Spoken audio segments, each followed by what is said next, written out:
सबसे संसार में क्या बढ़िया चीज, सुंदर चीज क्या है, श्रेष्ठ क्या है, श्रेया सबसे कल्याण करने वाली वस्तु क्या है, ये सूत जी से ऋषियों ने प्रश्न किया। किम श्रेया, उत्तर मिला प्रथम स्कंद में द्वितीय अध्याय में। बोले किम श्रेया, कहा भगवत भक्ति एवं श्रेया। इस संसार में सबसे बढ़िया है भगवान की भक्ति करना ही सबसे श्रेष्ठ है, अर्थात भगवान का बन जाना, भगवान का हो जाना, यही सबसे बढ़िया सुंदर कार्य है। भगवान के हैं, हम हैं राम जी के राम जी, बस एक यही सबसे श्रेष्ठ काम है। इसी में भलाई है। ठाकुर जी के बन जाओ, ठाकुर जी जैसे रखें उनकी कृपा को स्वीकार करें, चाहे डांट के रखें, चाहे मार के रखें, प्यार के रखें, अब उनकी कृपा, हम उनके हैं। बाप बेटे को दंड देता है क्या, मारता है चिट्टा, लेकिन क्या अंदर से मारता है, उसके सुधारने के लिए। तो कभी कभी अगर भगवान मुझे दंड भी दे दिए, कुछ है तरह तरह के दंड हैं, अगर कुछ मुझे दंड भी मिलता है तो समझ लो कि कहीं मुझको जो झटका मिला है, कहीं मेरी कमियां थी, भगवान हमको सुधारने के लिए दंड दिया करते हैं, हम और सुधर जाएं, कहीं गलती न करें, कहीं मेरी गलतियां हैं। किम श्रेया, अर्थात भगवत भक्ति ही श्रेय है। शास्त्र सारः किम, बोले सैव शास्त्र सारः, कृष्ण भक्ति श्रेय असैव शास्त्र सारा। सैव माने, सैव का मतलब सा एव सैव, सा माने वही श्री कृष्ण ही भागवत के सार है, शास्त्र के सार है। शास्त्र के सार कौन है, श्री कृष्ण। कृष्ण भक्ति श्रेष्ठ है और शास्त्र सारा कहा, शास्त्र के सार हैं भगवान श्री कृष्ण।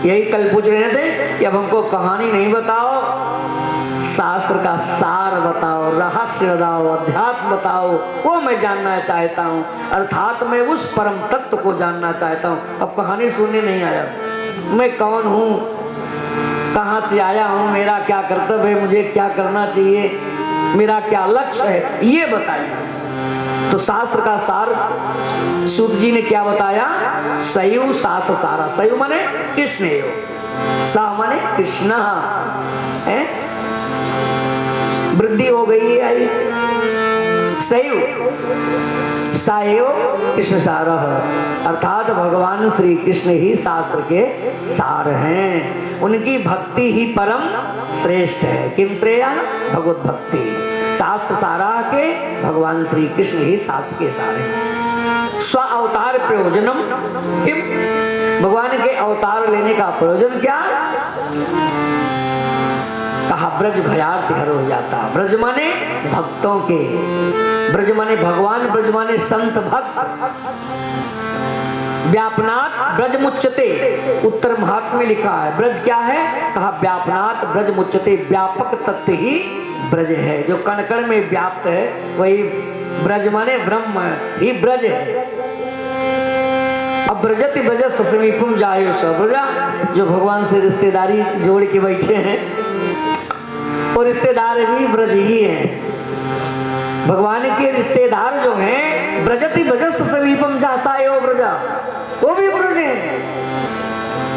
अर्थात भगवान के अवतार लेने का क्या प्रयोग है, ब्रज भयार्थ हरो भी जाता। ब्रज माने संतों के, भक्तों के दुख को दूर करने के लिए, उनकी रक्षा के लिए भगवान का अवतार, यही है स्व अवतार, यही है भगवान के अवतार लेने का प्रयोजन।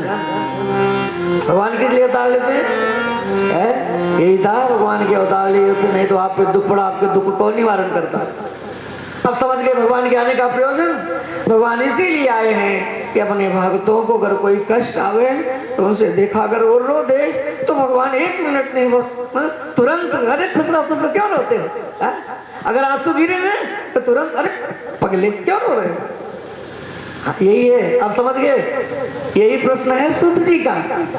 स्वावतार प्रयोजनम किम, भगवान के अवतार लेने का प्रयोजन क्या है? बोले अगर भक्तों पे अगर विपत्त आ गई, अगर भक्त रो दिया तो भगवान फिर बर्दाश्त नहीं कर पाते, उसके दुख का निवारण तुरंत कर ही देते हैं।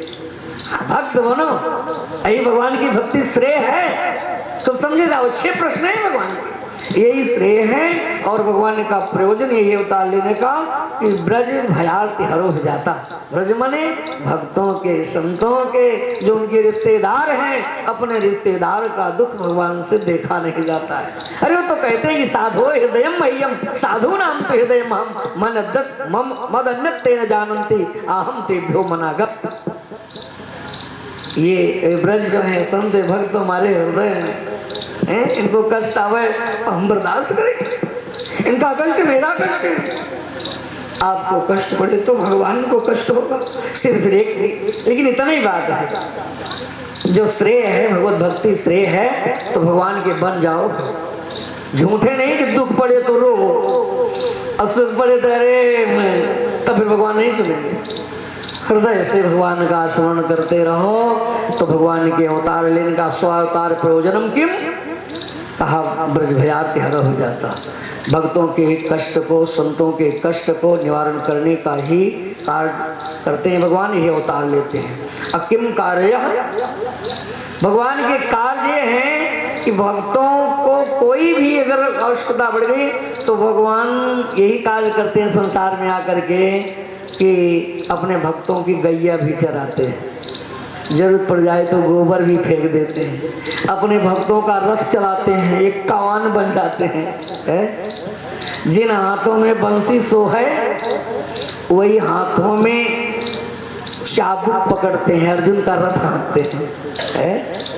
जिन हाथों में बंसी विभूषित करान, जिन हाथों में बंसी की शोभा, वही भगवान श्री कृष्ण महाभारत के युद्ध में स्तोत्र वेत्र पाणिन शोभते, हाथों में चाबुक और एक हाथ में लगाम पकड़े, घोड़ा हाँक रहे हैं, टक टक टक टक टक रहे, रथ जा रहा है। समझ गए नहीं? यही है भगवान का कार्य। अगर जरूरत पड़ जाए, किम कार्य, अवतार लेने का कार्य क्या करते हैं? जरूरत पड़ जाए तो मान लीजिए, बताओ किस रूप में करेंगे? मान लीजिए आप पे कोई विपत्त आ गई, यहाँ कोई नहीं है, 2 बजे से कथा होनी है, तो भगवान बंसी बजाते या 4 भुजा वाले नहीं, ये जो भक्त आए हैं इन्हीं किसी के रूप में भगवान आकर के, अगर आपके परिवार में कोई नहीं तो पट से सब मैट वैट बिछवा करके झाड़ी बाड़ी लगा के सब, हाँ बैठिए, सबको व्यवस्था करा देंगे। क्योंकि अनेक रूप आए, ना जाने के रूप में नारायण मिल जाए, किस रूप में आके तुम्हारे कार्य को कर लेंगे, यही नारायण का काम, यही भगवान का काम है। बस याद किए रहो, वो आपका कार्य से पूरा कर देंगे, हैं? नहीं तो बताओ, अर्जुन का रथ हाँके, द्रौपदी का चप्पल भी उठा के लेके गए। जो बैकुंठ के दुर्लभ परमात्मा है, इतने सरल, इतने सहज भक्तों के लिए हो जाते हैं, यही भगवान का कार्य है। और क्या है? जो हम सोचे नहीं रहते, जो हम कल्पना नहीं किए रहते, जो मन में हमारे विचार उठते नहीं, वही काम भगवान करके दिखा देते। क्या समझे? यद दुर्लभम यद दुष्प्राप्यम यद मनसो गोचरम तदप्य प्रार्थतो ध्यातो ददात न सूदना। जो दुर्लभ है, दुष्प्राप्य है, जो मन में सोचे नहीं रहते, जो कल्पना नहीं किए रहते, वही भगवान कर देते हैं। यही भगवान के कार्य है। जहां तक हमारी दृष्टि, जहां हम सोच नहीं सकते ना ऐसा क्या होगा, ऐसा क्या होगा, जहां हम निराश हो जाते हैं, जहां पर हमारी सोच बंद हो जाती है, कोई काम इतना आसानी से कर देते हैं। नहीं तो अब सुबह वाली स्थिति सोचो, ऐसी स्थिति पहुंच रही थी जब पता चला कि फला डिब्बा में ऐसा हो गया है, तो शायद सोच हमारी, लेकिन एक पल में भगवान कैसा सुना दे, यही है भगवान का कार्य। जो हम सोचे नहीं थे, जहां ये भला ऐसा हो सकता है, ऐसा हो सकता है, भगवान वही कर देते हैं, यही है भगवान का कार्य।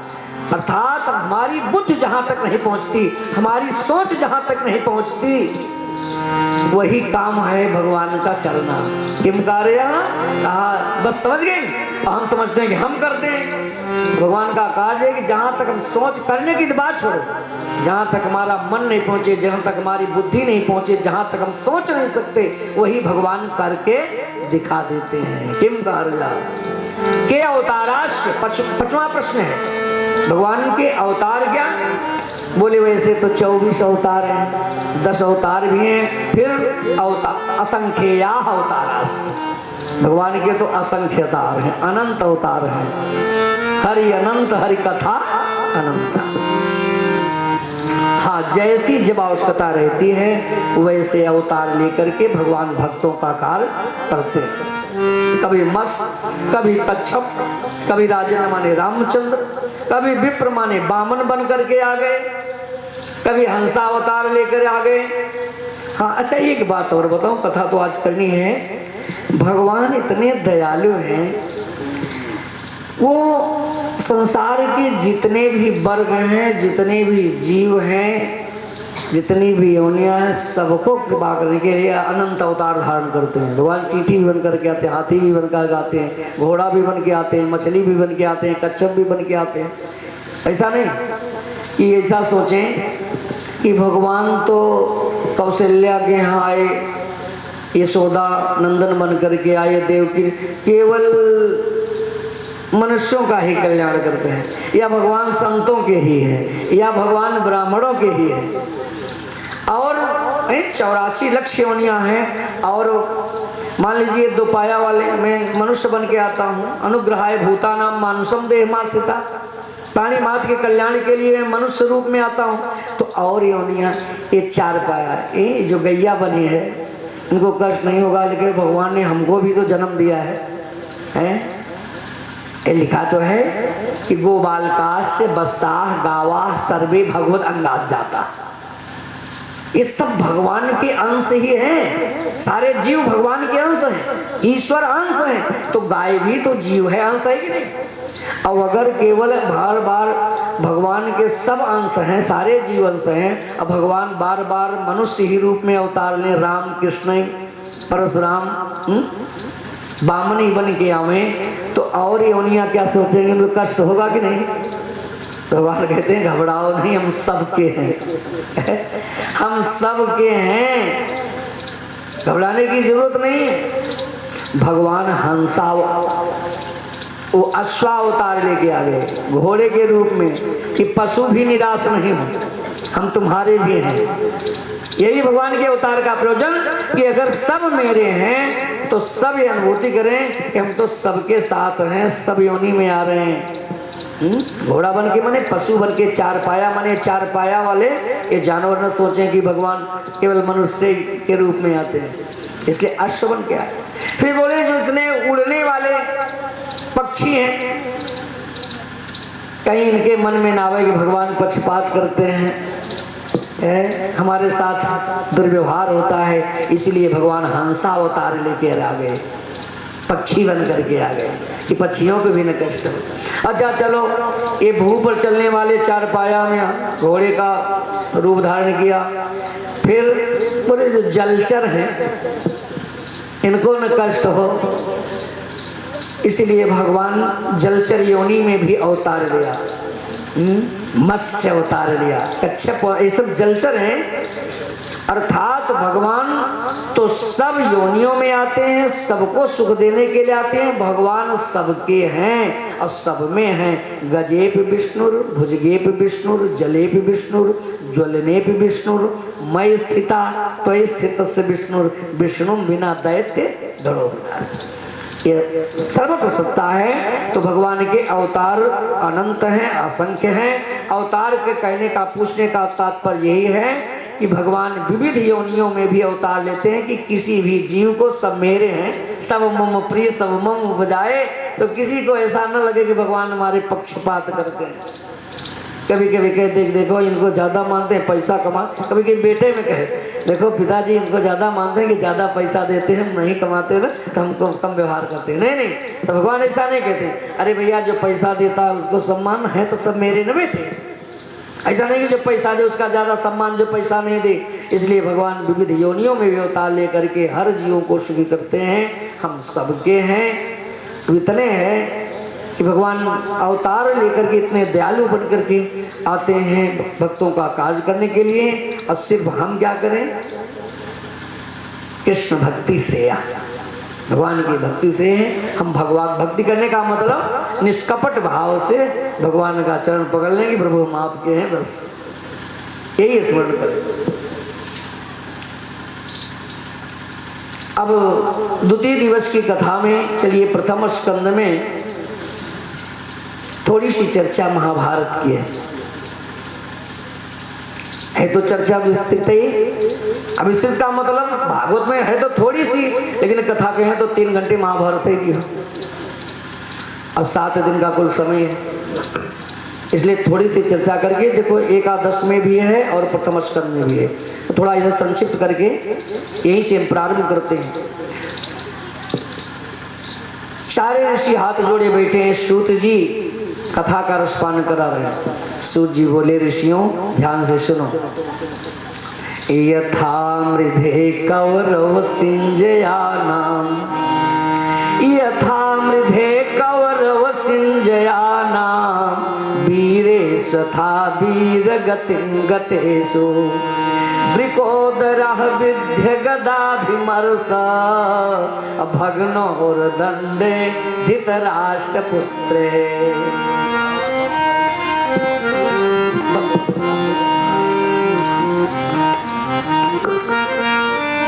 बोलो भागवत भगवान की जय हो। आप सबका ध्यान इधर ही बना रहे। यथा मृधे कौरव सिंजयानाम, वीरेश था वीर गतेषु, वृकोदरः विद्य गदाभिमर्श, भग्नोर्दण्डे धृतराष्ट्रपुत्रे।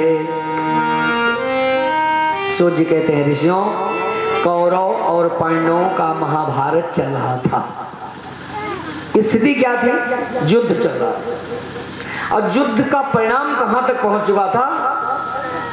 ज्यादा से ज्यादा वीर मर चुके थे। चतुर्पंच अवशेषता, 10-5 बचे थे, 4-5 बचे थे, बाकी सारे वीर मर चुके थे। दुर्योधन 100 भाई है, 100 में 99 मर चुके हैं। दुर्योधन की भी टांग टूट गई है भीमसेन की गदा से। वृकोदरः विद्य गदाभिमर्शा, वृकोदर माने भीमसेन, भीमसेन की गदा से चोट लगी है, उनकी भी टांग टूट गई है। बाकी वीरेश वीर गतिंगतेषु, बाकी सारे वीर गति को प्राप्त हो गए। युद्ध के हैं ये वीर गति को प्राप्त हो गए, युद्ध के मैदान में मरने वाले। ऐसे समय पर अश्वत्थामा द्रोणाचार्य का पुत्र जाकर के दुर्योधन से कहने लगा कि मित्र तुम्हारी क्या मदद करें, क्या मदद करें आप बताओ। दुर्योधन कहने लगा कि देखो अब मदद क्या करोगे मित्र, हमारे 99 भाई मर गए, हमको कोई परवाह नहीं। खूब ध्यान से सुनो, 99 भाई मर गए, हमको कोई परवाह नहीं। हमारी टांग भी टूट गई है, इसका भी कोई परवाह नहीं। मर गए तो मर गए, सिर्फ एक बात का कष्ट है। क्या? कहा 99 भाई में 100 था, 99 मरे, कुछ दुख नहीं। मेरी टांग टूट गई, कुछ भी दुख नहीं। कष्ट एक बात का है कि सामने लड़ने वाले पांडव 5 भाई, 5 में एक भी नहीं मरा। क्या समझे? हमारा विनाश हो जा रहा है अपने कर्म के नाते, हमारा पतन हो रहा है, इसकी चिंता नहीं है। चिंता मेरे मन में एक ही है, क्या? पड़ोसी काहे का इतना बढ़ा जा रहा है। समझ गए कि नहीं? यही दुर्योधन है संसार। ये नहीं देख रही पड़ोसी का कर्म कैसे, पड़ोसी इतना बढ़ क्या रहा है। आजकल कष्ट यही है, हम नीचे जा रहे हैं, ये कष्ट नहीं है कि कर्म करें आगे बढ़े। आप आगे क्यों बढ़ रहे हैं? ऐसी वृत्ति ही दुर्योधन की वृत्ति है। मैं ये चाह रहा हूं कि अगर मित्र मदद कर रहे हो तो मरते मरते अगर 5 में से एक का भी मरण सुन लो तो मुझे शांति मिल जाए। बताओ दुर्योधन को क्या मिलेगा? अगर पांडवों में पांचों में से एक मर जाए तो क्या